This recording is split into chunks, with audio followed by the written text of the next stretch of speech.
सबसे पहले विनय पटेल जी, चूंकि आप ही से मैं शुरू करना चाह रहा हूं, लगातार ये बात कही जा रही है कि यह पॉलिटिकल कॉन्स्पिरेसी है और सीधे तौर पर आप लोग भारतीय जनता पार्टी केंद्र की मोदी सरकार का नाम ले रहे हैं और लगातार उसका जिक्र कर रहे हैं, लेकिन जो फैक्ट आपको देने चाहिए कोर्ट में उन पर आप लोग बातचीत नहीं करते हैं और ना ही आम आदमी पार्टी का कोई प्रवक्ता उस पर बात करते हुए दिखलाई पड़ता है।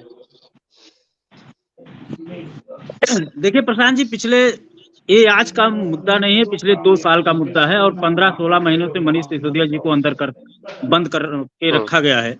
जहां तक रही ईडी और सीबीआई की बात, सुप्रीम कोर्ट के आदेश के बाद की जो है इलेक्ट्रो बॉन्ड को सार्वजनिक किया जाए, उसके बाद जैसे ही ये हुआ तैसे मैं आपको एक बात समझाना चाहता हूं, किस प्रकार से इस केस में किस प्रकार से पूरे देश के लोगों को गुमराह किया जा रहा है, जबकि पूरा देश ये बात जानता है कि इस समय भारतीय जनता पार्टी और आदरणीय प्रधानमंत्री से अगर लड़ने की कोई पार्टी और कोई नेता क्षमता रखता है तो आम आदमी पार्टी और अरविंद केजरीवाल है।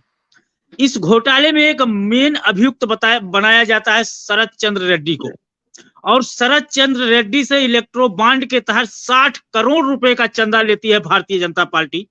तो भारतीय जनता पार्टी शरद चंद्र रेड्डी का जमानत क्यों करवाती है?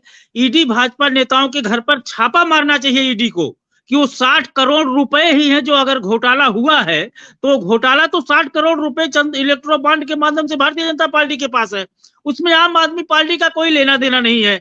आप बताइए, अरविंद केजरीवाल जी के घर पे छापे पड़े, 1 रुपए नहीं मिले, मात्र 73 या 76 हजार रुपए मिले। सांसद संजय सिंह के घर पे छापे मिले, 1 रुपए नहीं मिले। मनीष सिसोदिया जी के घर पे छापे मिले पड़े, 1 रुपए नहीं मिले। अब ये लोग इस बात को लेके बढ़ाते जा रहे हैं कि अब गोवा के नेताओं को पकड़ के लाएंगे, उनसे पूछताछ करेंगे। तो ये तो बस एक प्रक्रिया है इस केस को आगे बढ़ाने की कि किसी तरीके से चुनाव तो ईडी कह रही है शराब घोटाले का जो पैसा है वो जो है गोवा के इलेक्शन में खर्च हुआ, वो कह रही मेरे पास सबूत है। तो सबूत दिखाते क्यों नहीं? वो तो 4 दिन से अरविंद केजरीवाल की, प्रशांत जी आप मेरी बात समझिए, जब से वो अरविंद केजरीवाल जी को पकड़ के ले गए हैं और तब से मैं 4 अक्टूबर से बात कर रहा हूं, 4 अक्टूबर से आज 6 महीने हो गए सांसद संजय सिंह की गिरफ्तारी के। गिरफ्तार करते वक्त इन्होंने कहा कि 2 करोड़ रुपया इन्होंने लिया, उसका मेरे पास सबूत है। 6 महीने में वो सबूत कहां चले गए? क्यों नहीं दिखाया गया? उन्हीं के साथ उनके साथ रहने वाले सर्वेश मिश्रा के ऊपर को गुनहगार बनाया जाता है, उनको आसानी से जमानत मिल जाती है। तो अगर बेकसूर सर्वेश मिश्रा जिनको कह रहे, जिनके माध्यम से सांसद संजय सिंह जी तक पैसा पहुंचा जो कि भारतीय जनता पार्टी कह रही है, तो अगर उनको जमानत मिल सकता है तो संजय सिंह को जमानत क्यों नहीं मिल सकता? कोई मिला जुलाकर इस केस को बझाने की एक कोशिश है कि किसी तरीके से ये चुनाव निपट जाए, उसके बाद भारतीय जनता पार्टी क्या करे? इसमें भारतीय जनता पार्टी क्या करे? भाई, जो शरद चंद्र रेड्डी है उससे इलेक्ट्रो बॉन्ड से चंदा किसने लिया? शरद चंद्र रेड्डी से चंदा किसने लिया? और चंदा लेने के बाद शरद चंद्र रेड्डी की जमानत किसने करवाई? अगर वो गुनहगार था तो फिर चंदा लेने के बाद ही उसको गवाह क्यों बनाया गया? क्योंकि चंदा लेने के पहले क्यों नहीं उसको सरकारी गवाह बना दिया गया? अभी अभिषेक रूपक कह देंगे तो संयोग है, ये माने नहीं, संयोग प्रयोग तो ये लोग 10 साल से कर रहे हैं, वो तो करते रहेंगे आगे भी।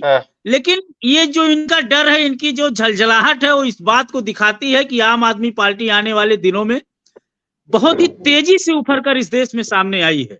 आप बताइए, कोई ऐसी पार्टी है जो 10 साल में 2-2 राज्यों में सरकार बना ले?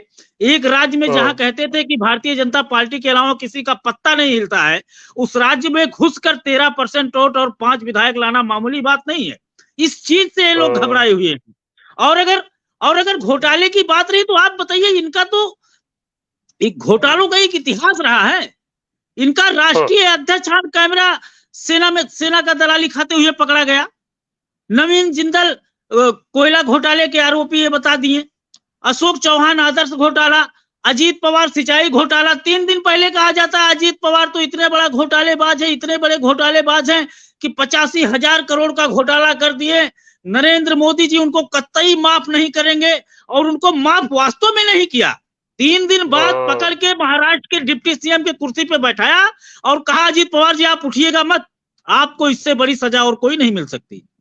ठीक बात। तो ये तो इतिहास है घोटालेबाजों का। अभिषेक रूपक जी, क्या